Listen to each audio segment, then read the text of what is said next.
اس نے 300 بندہ واپس لے چلا گیا۔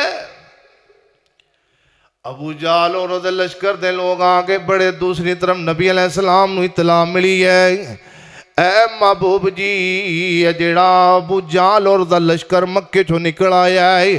نبی علیہ السلام نے فرمایا صحابہ جی محبوب جی، فرمایا دسو میرے صحابہ کی کرنا ہے؟ فرمایا محبوب جی تسا دسو کی کرنا ہے؟ فرمایا صحابہ اگر اسی مدینے اندر واپس جانے ہاں اے بندے مدینے تے حملہ کر دینا ہے، اگر اساں واپس جانے ہاں مسلمانہ دے بارے لوگاں دے دل اندر غلط خیال آئے گا، مسلمان ڈر گئے نے، مسلمان خوف زدہ ہو گئے نے، اے میرے صحابہ دسو کی کرنا ہے؟ صحابہ اکرام اندر سیدنا صدیق کھڑے ہوئے، انہوں نے بڑی خوبصورت تقریر فرمائی ہے، فرمایا محبوب جی اسی پیچھے نہیں ہٹاں گے، اسی توڑا ساتھ دواں گے، آگے بڑھاں گے، اے محبوب جی تسی جس طرح کو اس طرح ہوئے گا۔ نبی علیہ السلام بڑا خوش ہوئے، چہرے اتر رونق آئی ہے، فرمایا صدیق بیٹھ جائیے بیٹھ جائیے۔ سیدنا عمر فاروق کھڑے ہوئے نے، فرمایا محبوب جی اساں نہ تو ڈر دیاں اے مکہ سارے چارہ جمع ہو جائے، اے میرے محبوب سانو مکے والیاں دی کوئی پرواہ نہیں ہے۔ سیدنا فاروق اعظم رضی اللہ تعالیٰ تقریر فرمائی ہے، بڑی جاندار تقریر فرمائی ہے۔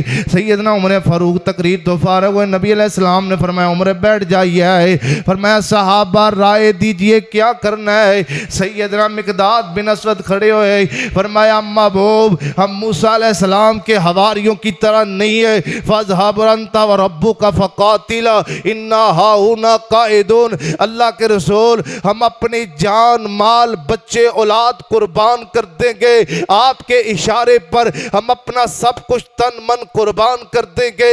نبی رحمت صلی اللہ علیہ وسلم حضرت مقداد بن اسود کی تقریر کو سنا، مصطفیٰ خوش ہوئے، فرمایا صحابہ اکرام بتلاؤ کیا کرنا ہے؟